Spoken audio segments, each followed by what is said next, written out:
자, 반갑습니다. 수능영어 1등급 제족이라는 별명을 가지고 있는 은선진 선생입니다. 오늘은 제가 이제 저를 잘 모르시는 분들을 위해서 저의 양력에 대한 간단한 소개, 그리고 제일 중요한 제 수업의 특징, 제가 얘기하는 게 아니고 제 수업을 들었던 수천, 수만 명의 학생들이 수강 후기에 남긴 글을 요약한 글이에요. 그래서 아주 정확한 제 수업의 특징이 될 겁니다. 그거하고 제일 중요한 거, 수능 영어를 어떻게 공부해야 남들 3분의 1, 4분의 1, 5분의 1 시간만으로도 고난도 수능 영어에서도 안정적으로 만점을 받을 수 있는지 그 방법론에 대해서 제가 간략하게 설명을 해드릴까 합니다. 그게 아주 큰 도움이 될 겁니다. 자, 그러면 지금부터 설명을 좀 하겠습니다. 자, 일단 제 프로필은요, 여기 보시는 바와 같이 저는 뭐 거의 평생을 대성학원, 특히 강남대성학원, 뭐 상위권, 최상위권 애들이 다 모여있는 강남대성학원에서 학원 생활을 해왔다. 뭐 그렇게 보시면 되겠고, 그 다음에 메가스터디, 서초 메가스터디 의대 쪽, 의대반 쪽에도 뭐 잠깐 좀 있었죠. 그리고 뭐 쭉 이렇게 됐고, 논리 독해 기법, 논리 이해식 영문법, 뭐 요걸 제가 이제 이론을 완성하고 전판 당사자입니다. 이 정도 설명을 드리고, 이제 중요한 제 수업의 특징이에요. 이거는 아까도 얘기 드렸지만은 제가 만들어낸, 제가 지어낸 얘기가 아니고 지금까지 제 수업에 대한 수천 개 이상의 수강 후기, 공통점을 제가 이제 뽑아서 놓은 거거든요. 그래서 아이들 얘기는 뭐냐면은 1등급도 어려워하는 고난도 문항도 제가 가리키는 논리전개 패턴과 논리적 일관성이라는 아주 단순 명쾌한 논리를 이용하면 아주 빠르고 정확하게 핵심 내용 파악하고 정답을 쓸 수 있게 해주는 정말 신기한 독해 기법이다. 물론 전제는 뭐예요? 모르는 어휘가 나와도, 해석이 안 되는 문장이 나와도 제가 가리키는 요 두 가지 기법이면은 아이들 얘기로 그래요. 모르는 단어의 뜻도 마구마구 떠올라요. 그러니까 논리적인 추론 능력이 아주 완성이 되는 그런 기법이라고 볼 수 있습니다. 그 다음에 이제 세 번째 말고 네 번째, 요게 이제 아주 중요한데요. 수강 후기도 정말 많거든요. 제 영어 수업을 들었는데 국어 점수가 마구 뛰어요. 이런 수강 후기도 최소 수백 개 이상이 올라왔습니다. 현강에 있는 아이들 뭐 수도 없이 검증을 했었고요. 아니, 저도 처음엔 신기했어요. 지금 이제 마땅히 당연히 그러하다 이해를 하지만 처음엔 신기해서 아니, 어떻게 국어 점수가 막 뛰냐 했더니 제가 가리키는 그 논리전개 패턴 있잖아요. 이걸 이용하면은 비문학 지문. 국어에서 사실은 난이도 거의 언제나 1, 2, 3, 4를 차지하는 게 이제 비문학이잖아요. 이 논리전개 패턴을 이용했더니 비문학 지문을 이해하는데 너무 쉽고 명쾌하게 이해하는 경우가 되게 많았다. 그래서 국어 점수가 마구 뛴다. 또 일부 학생들은 제가 가리키는 논리적 일관성, 이걸 통해서 문학 지문 이해하는 데 아주 큰 도움이 된다. 이제 이런 식으로 수강 후기를 많이 올렸었습니다.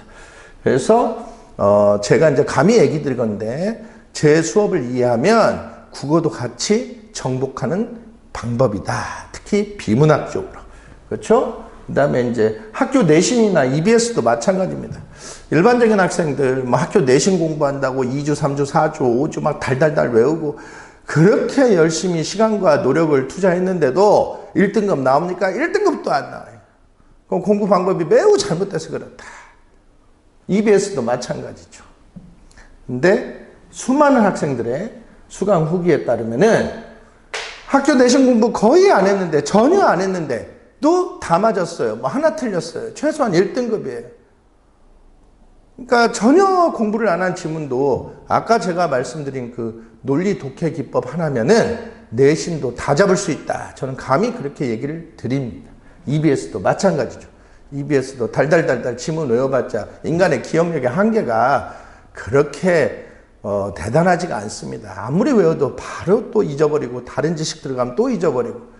근데 EBS 분석도 제가 가리키는 논리전개 패턴, 논리적 일관성, 요 방식대로 분석하면 서너 번만 봐도 시험장에서 다 기억이 되살아나는 신기한 방법입니다. 그래서 이제 여기까지 해서 수천 명 이상의 학생들이 수강 후기로 올린 글을 제가 요약 정리해 봤고요. 지금부터는 연간 커리큘럼 소개가 아니고 처음에 말씀드렸던 무엇을 어떻게 공부하면 아까 그 수천 명 이상의 수강 후기가 나올 수 있는 그런 결과를 맛볼 수 있느냐. 아무리 고난도 수능 영어에서도 최소한 1등급은 받을 수 있느냐. 어떻게 해요? 남들 2분의 1, 3분의 1, 4분의 1 시간만 쓰고서도. 아주 중요한 영어 공부 방법론에 대해서 간략하게 설명을 드리겠습니다. 자, 일단 기본적으로 독해가 문제죠. 문법은 사실 별게 없어요. 한 서너 시간만 해도 수능 영문법은 완벽하게 완성을 시킬 수 있습니다. 내가 영문법 지금 얘기할 타임은 없어가지고, 시간은 그렇게 시간적 여유는 없어가지고 자세히는 얘기 안 드리겠지만 수능 영문법도 논리적으로 이해하면 아주 쉽게 정복하는 방법이 있습니다. 독해가 문제예요. 독해. 늘 언제나. 독해를 쉽게 공부하는 방법에 두 가지가 있죠. 해석 기법하고 독해 기법.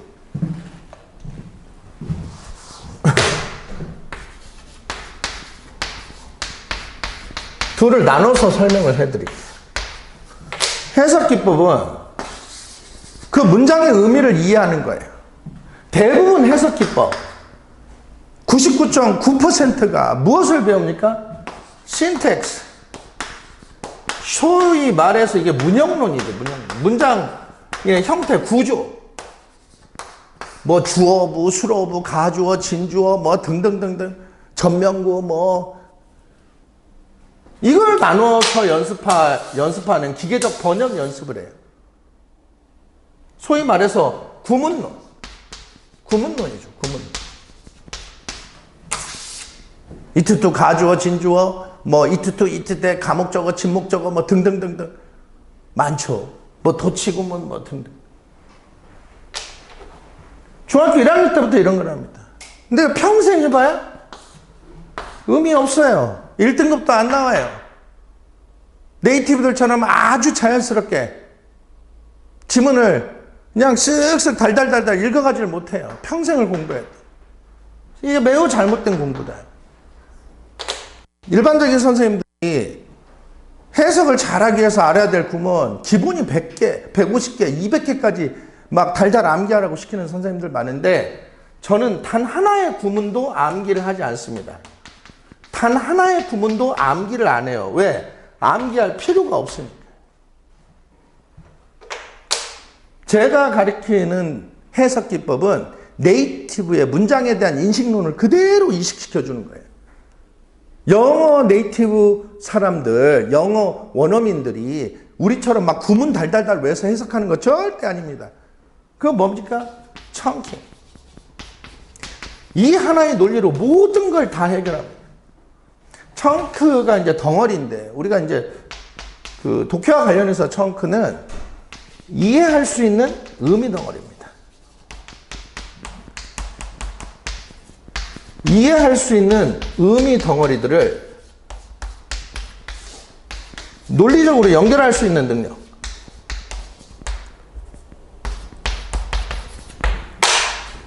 이 훈련이 어느 정도만 돼도 아무리 학생들은 그렇거든요. 누구나 똑같이 하는 말이 한 문장이 2줄, 3줄, 4줄만 돼도 그냥 발발발발 해석을 전혀 못합니다. 구문을 10년을 해도. 근데 한 문장이 5줄, 6줄, 7줄이라도 상관없어요. 청킹 기법이 안 돼. 그 문장의 핵심 내용을 정확하고 빠르게 이해할 수 있습니다. 몇 가지 기법이 있어요. 기껏해야 4가지, 5가지 기법이 있어요. 지금 이렇게 설명하면은 이해가 잘 안 되실 거예요. 사실은 이걸 실제로 문장을 갖다 놓고 수업을 해야 되는데 그러기에는 시간이 너무 짧아서 일단은 방법론만을 간략하게 설명하는 건데 제가 무료 특강을 열 거예요. 2번이든 3번이든 4번이든 1시간, 1시간 반 정도 수업을 할 건데 무료 특강에 와서 그 어렵다는 수능 기출 문장들 그걸 얼마나 쉽고 빠르고 정확하게 이해할 수 있는지 그 기법을 다 소개할 겁니다. 그 수업을 들으면 비로소 제가 무슨 얘기를 하는지 학생들은 다 이해합니다. 그래서 무료 특강을 꼭 듣기 바랍니다. 왜냐하면 3년 죽으라고 공부한 것보다 오히려 1시간 반짜리 제 무료 특강 들은 게 훨씬 더 큰 도움이 될 수가 있습니다. 거의 확정 사실적으로다. 그래서 우리는 단 하나의 구문도 외우지 않는다. 제 수업의 특징이죠. 그냥 청킹 하나로 모든 그 복잡한 문장, 구문들을 다 이해할 수 있다. 그래서 이제 해석 기법은 저는 이제 이렇게 가고. 그래서 남들 3분의 1, 4분의 1, 5분의 1 시간만으로도 남들이 절대 도달할 수 없는 경지에 이를 수 있다 하고 늘 주장하는 거예요. 시험장에서 제일 중요한 건 독해 기법. 왜? 시험장에서는 정답을 써야 돼. 정답을 쓰는 것과 관련된 건 이제 독해 기법이거든요. 기본적으로 reading comprehension이죠. 글을 읽고서 그 글을 이해하는 능력을 측정하는 거예요. 근데 뭘 이해하는 능력을 측정하는 거예요? 수능 문제 유형이 되게 많습니다. 주제, 요지, 제목, 빈칸, 순서, 알맞은 위치 찾기, 밀주지문, 문맥상, 의미 등등등 많아요. 근데 문제 유형만 그렇게 다 갈라졌지 본질적으로 묻는 거는 딱 하나, 핵심적으로 묻는 거는 딱 하나예요. 뭐냐면 독해력이라는 것은 그 주어진 글, 그 주어진 지문, 그것의 핵심 내용을 정확하고 빠르게 이해할 수 있는 능력이 있나 없나를 기본적으로 묻는 거예요. 주제, 핵심 내용을 모르고서 정답을 100% 확신하고 쓸 수 있는 문제 유형은 없습니다. 순서든 알맞은 위치 찾기든 밑줄진 부분의 문맥상 의미든 뭐 주제 제목 말할 것도 없고 요약문 말할 것도 없고 핵심 내용을 모르고서 정답을 맞췄다. 사실은 그건 반쯤 운으로 찍은 거예요. 왜냐하면 정답을 100% 확신하고 쓸 수가 없기 때문에. 독해력의 핵심은 그 주어진 글의 지문의 핵심 내용을 정확하고 빠르게 이해하는 건데 어떻게 정확하고 빠르게 이해할 수 있습니까? 이 방법론이 있습니까? 제가 지금 얘기 드린 독해 기법이 바로 앞에 수천 개의 수강 후기에 올라왔던 국어 점수가 마구 뛰어요. 비문학 지문을 쉽게 풀어요. 그 독해 기법이에요. 이게 어떻게 가능하냐면 영어 시험 지문뿐만 아니고 국어 비문학 지문도 똑같을 겁니다. 이게 일어, 불어, 독어 시험이라도 똑같아요. 모든 독해 시험. 독해 시험 지문에 나오는 모든 글은 기본적으로 짜여진 논리적 틀. 쉽게 말해서 우리가 어떤 주장이나 설명을 할 때 뭐 행복은 성적순이 아니잖아요. 이렇게 딱 한마디 던지면 듣는 사람이 어때요? 뭔 소리야? 그건 네 생각이지. 이렇게 끝나는 거예요. 근데 그것을 좀 더 구체적으로 알아듣기 쉽게 부연 설명하면서 좀 더 설득력 있게 하는 논리적인 글의 흐름, 논리적인 그 틀이 딱 정해져 있고 누구나 그 틀에 맞춰서 글을 쓴다는 거예요. 그게 이제 기본적으로는 뭐 가장 많이 나오는 예시, 나열 예시 구조, 반복 구조, 그 다음에 역접 구조, 그 다음에 질문과 대답 구조, 인용구 구조, 결론 구조, 명령 당위 구조. 그게 전부예요. 이걸 따로 공부할 필요도 없어요. 연습이 안 됐을 뿐이에요. 이 논리적으로, 상식적으로 너무 당연한 얘기예요. 근데 이 논리정제 패턴을 이용해서만 이걸 이해해야지만 어떤 지문인지 그 핵심 내용을 정확하게 이해할 수 있는 거예요. 유일한 방법이에요. 유일한 방법. 그래서 이렇게 논리적인 사고의 틀이 갖춰지지 않으면은 사전을 한 권을 외워도 독해는 못해요. 아까 신텍스, 구문론, 문형론 200년 해도 독해는 안 돼요. 기계적 번역은 할 수 있을지 몰라도.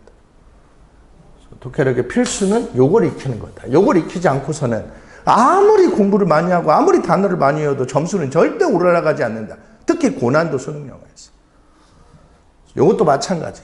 제가 이제 그 무료 시범 특강에서 아주 고난도 지문들을 얼마나 쉽고 빠르게 정확하게 풀 수 있는지, 그것도 2, 3등급 어휘력만으로.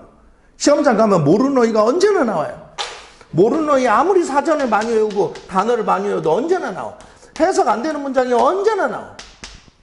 이런 경우들에도 불구하고 어떻게 핵심 내용을 정확히 찾고 이런 신의 경지는 이런 거죠. 모르는 어휘나 해석이 안 되는 문장, 특히 영어가 어려운 이유가 뭐예요?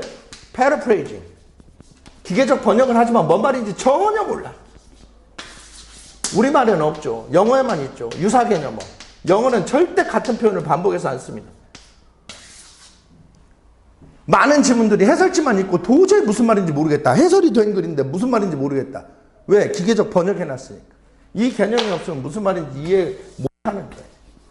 이런 영어를 10년, 20년, 30년 해도 정복하지 못한다는 이 패러프레이징을 단 1시간, 2시간, 3시간 만에 어떻게 쉽게 정복할 수 있는지 그 방법론에 대해서 제가 무료 특강에서 다 밝힐 거예요. 10년 해도 이룰 수 없는 경지, 그거를 1시간 반짜리 무료 특강 수업에서 전부 다 밝혀줄 겁니다. 네. 그리고 이제 두 번째, 답을 쓰는 기법. 수많은 아이들이 빈칸이든 주제주 제목이든 요약문이든 마찬가지예요. 주제를 파악했는데 정답을 틀려요. 그 이유도 너무 뻔해요. 그 이유도 너무 뻔한 게, 정답이 되는 표현을 절대 본문에 있는 직설적인 표현으로 아이들이 쉽게 이해할 수 있는 그런 표현으로 절대 쓰지 않습니다. 정답의 표현은 언제나 패러프레이징 돼서 나옵니다. 그래서 이 정답 표현을 아무리 이해하려고 해도 이해가 안 되는 거예요, 잘. 근데 인간의 본능, 학생들의 본능, 본성, 시험장에서 자기가 이해하지 못하는 표현을 정답으로 쓸 수 있습니까? 없습니까? 아무도 없어요. 자기가 이해할 수 없는 표현을 자신 있게 정답으로 쓰는 아이들은 거의 존재하지 않아요. 제 제자애들 빼고. 정답이 되는 표현은 어차피 이해하기 어려운 패러프레이징이야. 그런데도 우리는 정답을 정확히 써야 돼. 뭘 가지고 써요? 오답은 명확성. 유일한 방법이에요. 아무리 고난도 수능에서도 정답을 쓸 수 있는 유일한 방법. 오답의 명확성. 검토위원분들이 보통 6분, 7분, 8분 들어가신다 그래. 그분들이 가장 중점적으로 검토하는 게 뭡니까? 오답. 나머지 4개 선지 오답. 누가 들어도, 누가 읽어도 이게 100% 말도 안 되는 헛소리가 맞냐 아니냐. 그거 검토하는 거예요. 그 검토에서 누가 들어도 말도 안 되는 헛소리라고 오답을 써놨는데 아이들만 그걸 정답이라고, 실력 있는 아이들도 그걸 정답이라고 쓰고 갑니다. 왜? 정답 표현이 이해가 안 되니까. 그래서 오답의 명확성 내지는 오답 제거법. 이걸 저한테 체계적으로 배우면 어떤 경우에도 최소한 정답을 틀리진 않는다. 그래서 제가 지금 간단하게 무엇을 어떻게 공부해야 되는지, 제가 지금 말한 방식으로 그대로 공부하지 않으면 시간은 3배, 4배, 5배, 6배, 7배 쓸 거예요. 하지만 시험 조금만 어렵게 나와도 1등급도 못 받습니다. 언제나 그렇습니다. 그래서 지금 이론만 설명을 해서는 무슨 말인지 이해하기 되게 어렵다. 실제 문제를 가지고, 실제 고난도 문제를, 실제 고난도 문장을 가지고 얼마나 쉽고 빠르고 정확하게 이해할 수 있는지 그 기법들을 직접 들으셔야 된다. 그래서 또 한 번 강조드리는 게 백문이 불여일견입니다. 제발 와서 딱 1시간 반짜리 무료 시범 특강 한번 들어보시라. 3년 동안 죽으라고 공부해도 뚫리지 않았던 그 맥이 그 시간에 뚫릴 것이다. 이렇게 강조드리면서 이번 설명회는 마치겠습니다. 경청해 주셔서 감사합니다. 네, 고맙습니다.